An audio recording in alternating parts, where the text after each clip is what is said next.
Let's see if I can do this in one hit. The micro SDX stroke micro SDR HF 8-band all mode radio. This particular one is the small rectangular, I don't know how you describe it, no internal battery, 2 board. This is version 271. Not too sure of the date code, but I think it's around October time if I remember rightly. It's what somebody's asked me, rambling on, somebody's asked me, you know, about the TX drive and noise gate, etc. You know, how do you set it up, etc. Yeah, there's a lot of chatter about these radios about, you know, I can only get 3.8 watts. Oh, well, I'm getting 4.2 watts. Yeah, really, you just, it doesn't make a lot of difference whether you're using 3 watts or 4.5, 5 watts, you know, to the distant end. You know, if you double from 3 to 6 watts, that's half an S point. You know, it's really, you don't want to be killing these radios by trying to screw as many milliwatts as possible. I mean, there are some people that, you know, they really will go for it and get the maximum, and that's absolutely fine if that's what you want, but it won't give you too much of an advantage. What it may well do is make your signal a lot dirtier, a lot richer in harmonics possibly. Now, if you know, you're on the 40 meter band or the 10 meter band, and you're producing harmonics into the 20 meter band or even the 6 meter band, you know, wherever, you know, so long as the you know, the filtering is good and you're a good, I don't know, a 40, 50, 60 dB down on the fundamental, then, you know, you're not going to cause too many problems at those low power levels. But, you know, if you keep the signal clean to start with, then, you know, it's a moot point, isn't it? So really, I thought I'd do this quick video. A few people have asked me about these settings and how you get into them and why and what you set them for. Now, I'm no expert on this radio. I've only had this radio, what, 3 weeks or so. And I've had good success with it. And these on the settings that I've used on 80 and 40 meters. Okay, so I haven't used it on any band other than 80 and 40 meters. So I'll just stick that in there to start with. I don't want this video to go on too long, and I do tend to ramble on a bit. So let's switch ourselves to the 40 meter band. At the moment, we're on we're at volume 6, by the way. We're in lower side band, 80 meters. Let's go into it. And let's just, wrong way, 40 meters, press menu. One thing to note is one tip. There are so many hidden ways that you can change bands, change frequencies. At the moment, for instance, I've got this set for 500 kilohertz swapping. Okay, you know, every click of the encoder changes me by 500 kilohertz. But if you press the encoder, notice the cursor's moved along now. Now I can go up in 100 hertz. If I press the encoder again, will it go back? Yeah, there it goes up to the, now I'm going up in the 10s. Okay. And that way you got a more accurate way of tuning. So we're on the FT8 section at the moment, and you know, so we're on 7.074, and you can see tuning. So now we're on 7.075, and of course you see how tiny increments that you can go up in. But there we go. There we go. Right, let's come along there. We're on the 7. You can see, look, we can go 8, 9, 10, 11, 12, 13, 14, 15. We can change in 1 megahertz chunks by doing that. Let's go to 176. Seems a bit quiet there. That will do us. Okay. So that's a good way of tuning without having to go menu, find your tuning steps, go up and down. You know, it's a good way of moving the cursor along. You press the encoder, you turn the encoder knob so that the cursor moves underneath the number you want. It's quite intuitive, and it's something that a lot of people don't realise it's a feature. A lot of features here, and a lack of proper user manuals. I suppose really the more I dig into this, the more I could write the user manual, but then that takes the fun out of everyone else poking and hoping, doesn't it?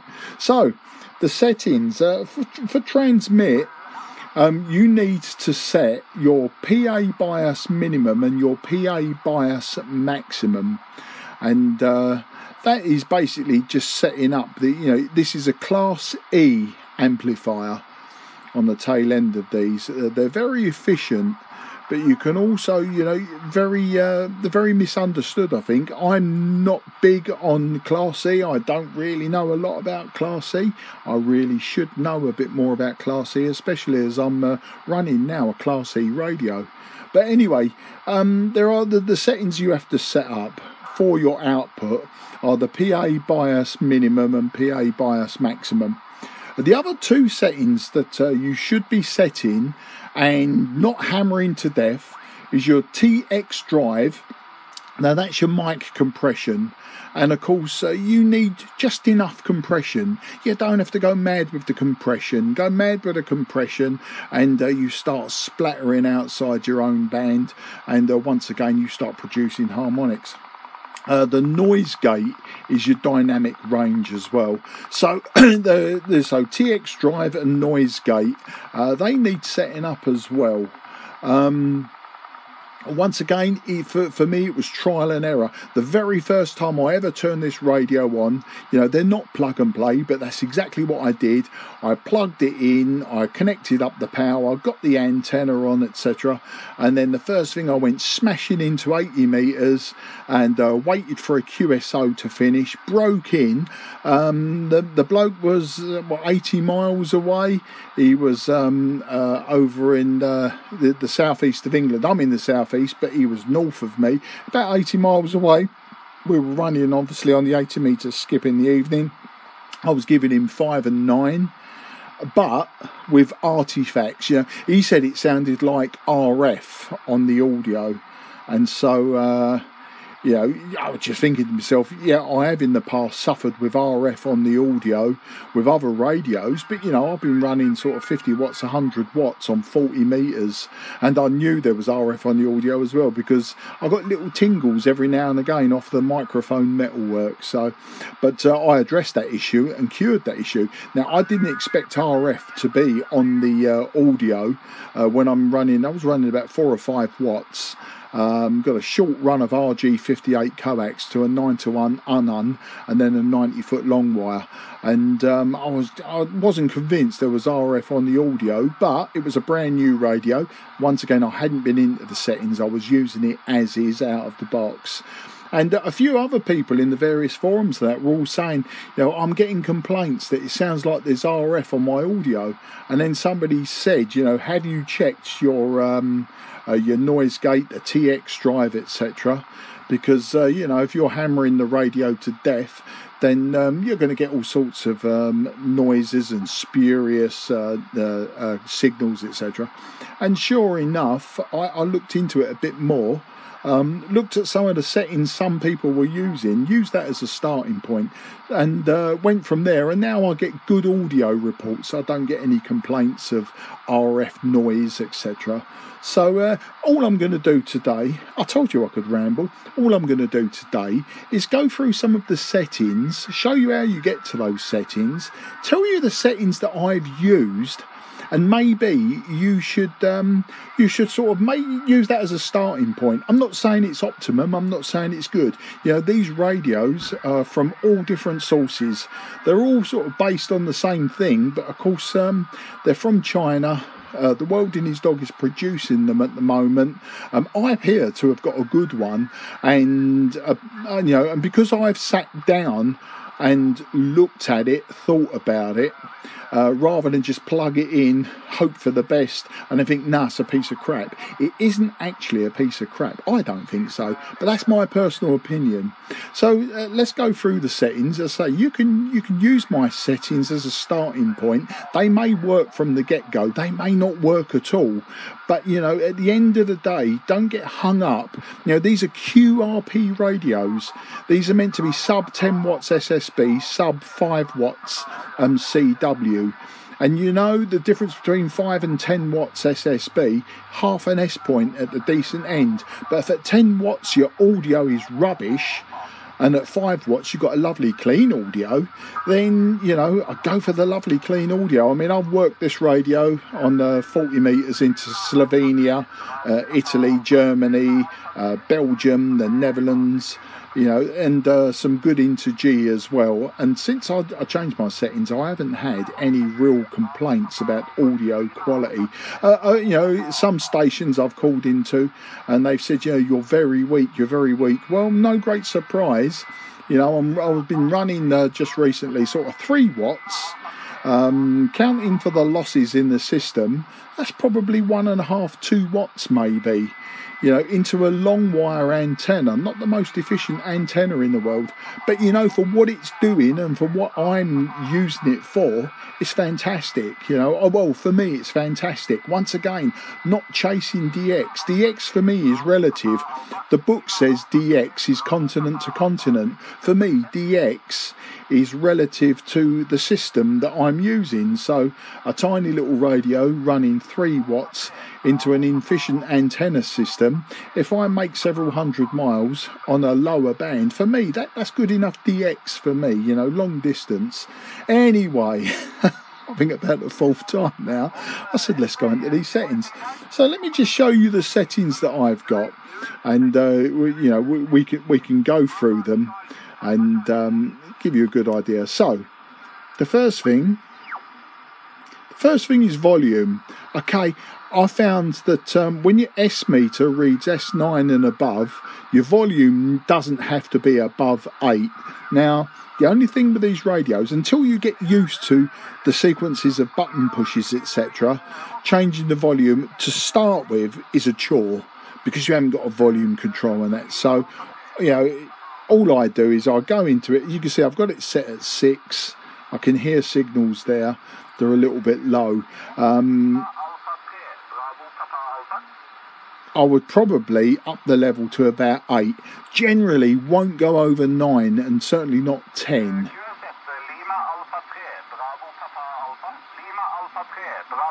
Okay, he's Norwegian station on 40 metres. There you go. And he's nice and clear. So there's your volume anyway. And as I say, well, let's go into volume.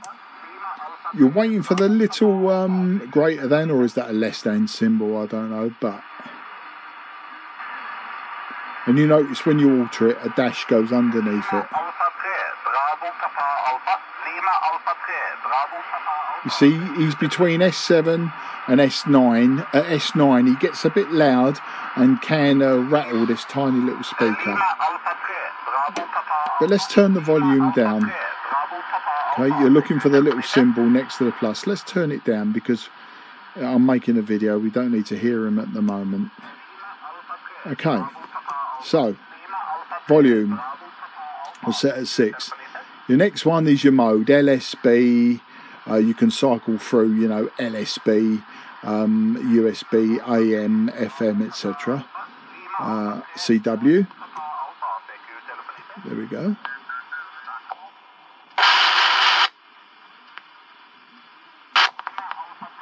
But we're on 40 metres, so we leave it LSB. Okay. LSB. Filter BW, I've got that on full. We can see that. I leave it on full. Probably better for CW, etc. But the narrower, the smaller you make it on SSB, it really does take away, you know, the clarity of the signal. There's your band. A known issue with these radios, a well-known issue, is sometimes these will set themselves, and the only places you can go is 10 meters and 6 meters. And it doesn't matter what you do with the rotary encoder, it won't go past 10 or 6. So I'm not going to muck about with it now, but you know, you press the menu, you get your little symbol, you can go up and down. Of course, the other way to do it would to come out, set yourself here with the encoder, you know, and change bands. For instance, if I want to go quickly, no, I don't want to do that. Let's get under the 7. You know, if I wanted to go quickly to 80 meters, I say quickly, it's all relative. Probably just as quick to do that, and then step on. There we go. We was out of band, but there you go. Like we're on 80 meters. But you know, it's probably better than mucking about with that menu that seems to mess everyone up. Okay, so tune rate, right, we're on 1 megahertz. That's because we moved the cursor just a moment ago. So you can go in there and, for instance, you can change it to, you know, down to I think it's 1 kilohertz, but I find 500 kilohertz is a good enough starting point. And there you go. Let's move our cursor along a bit. No, see, I'm all fingers and thumbs here.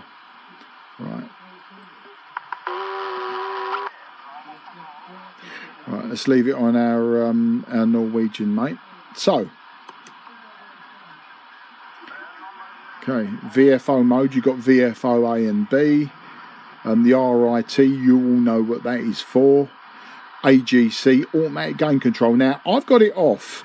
And of course, with the AGC off, when the signal's strong, it's loud, and when it's weak, it's not. You know that you can set the AGC off, which I'm leaving it off for the time being, but you can set it fast, you can set it slow. Normally, I'd set it fast for SSB, or we can go in there just to show you that.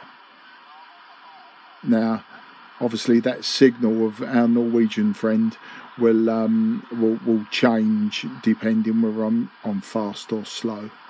But I say I'll set it off, and that way you'll notice him sort of fading in and out quite loud.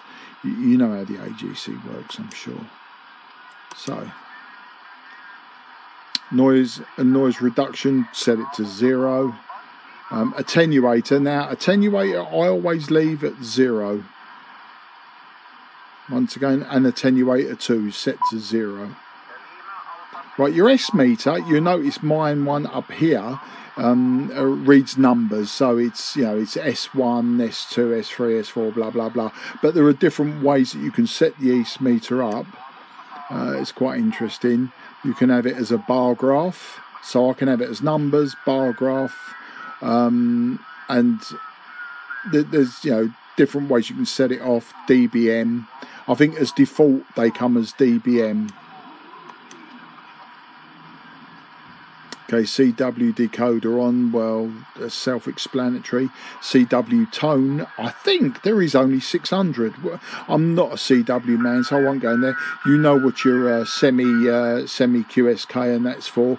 That's obviously how long it takes to release when you unkey the key.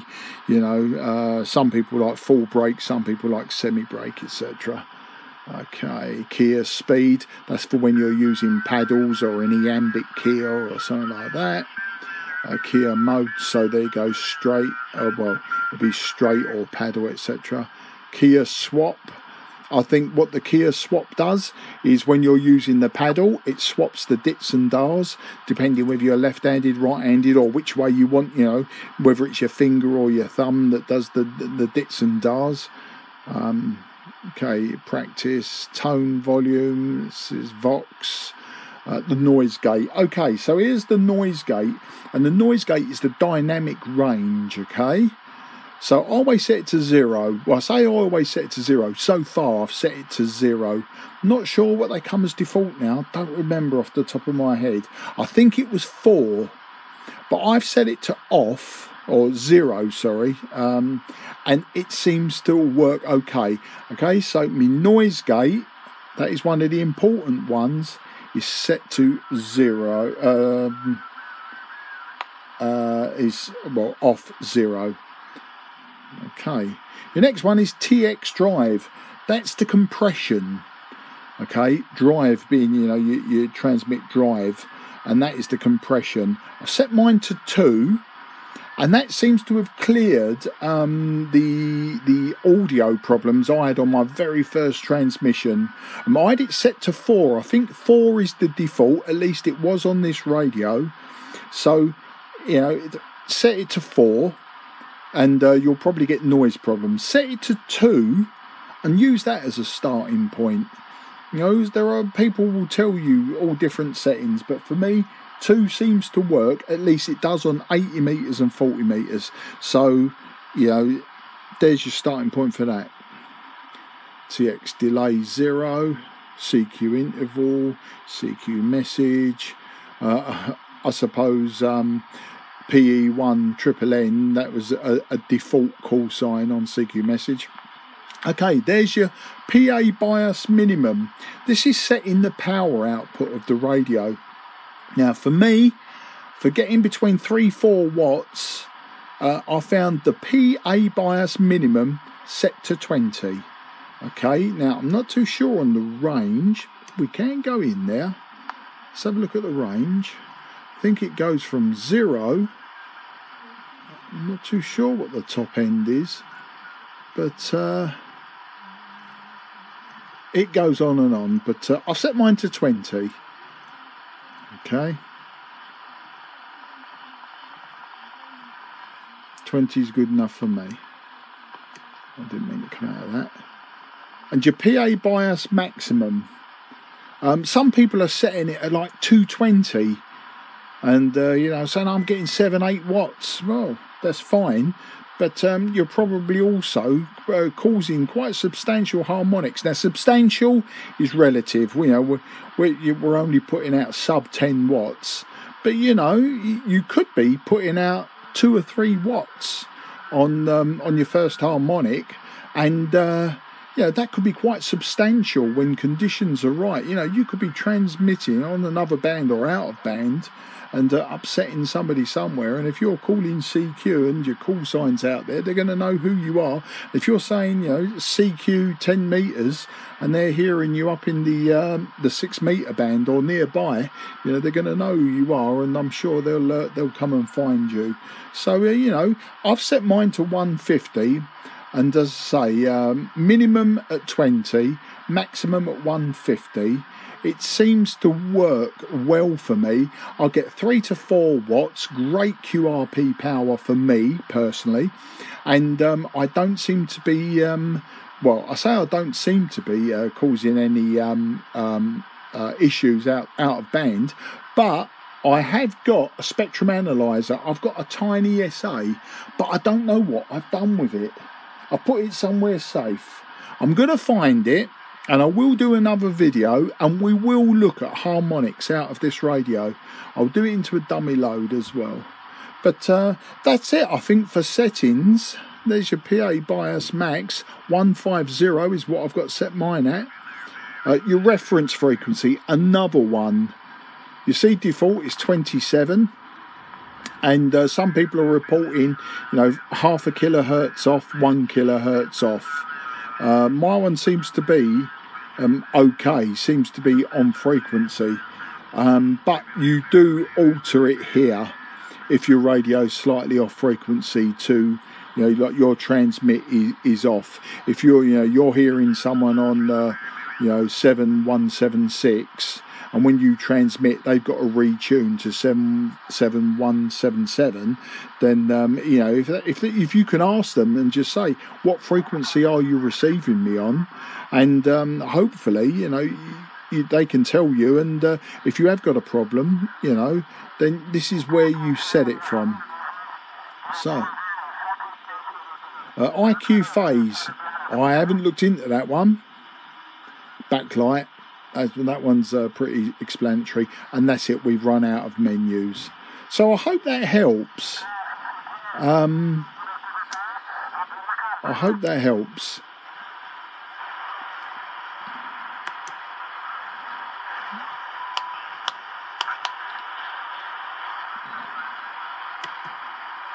That would help, wouldn't it?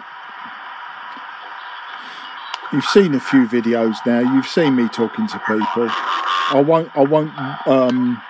won't give this video any more time now. We're 25 minutes, just over 25, 26 minutes now. I think that's long enough. Effectively, it was a video of my settings, because a few people have asked me, and I said that I would do a video. And you know, it's a good starting point using this particular style of radio. I can't talk about the other radios, the ones with similar names, different suppliers, etc. You know, they are what they are. They're an experimental stroke development radio. The actual person who came up with the idea of taking the QRP Labs QCX and adding SSB, I've had a few messages from him. Obviously, he's quite aggrieved, I think, that the Chinese have done this and are producing them left, right and centre, and they seem to be sort of just smashing them out willy-nilly. And, you know, obviously he's very, very passionate, and I don't blame him. But at the end of the day, you know, the genie's out the pot, as it were, and they're on the market. I've got one. Just have a go though, you know, get into those settings, have a look, don't be despondent. You know, you're talking £100, $100, €100. You know, you're not spending hundreds or thousands of your denomination on these radios. You know, you're taking something that is a development radio. It's in the, you know, in the true sense of ham radio. It's a great little tool and a great little radio, but don't expect, you know, to be getting Yaesu or Kenwood performance. Not to say that you won't get good performance, without a doubt. I think they perform very well, or so far in my experience, on 80 and 40 metres. Who knows, at 15 or 10 metres they might be absolute rubbish. But I'll come to that one, and I'm sure I'll be making videos in the very near future. Well, I think I'm going to call it a day there. I've rambled on and waffled on enough, and there must have been lots of fast forwarding and rewinding on this video, but there you go. I'm going out to grab myself a cup of coffee. Cheers. M0JCF.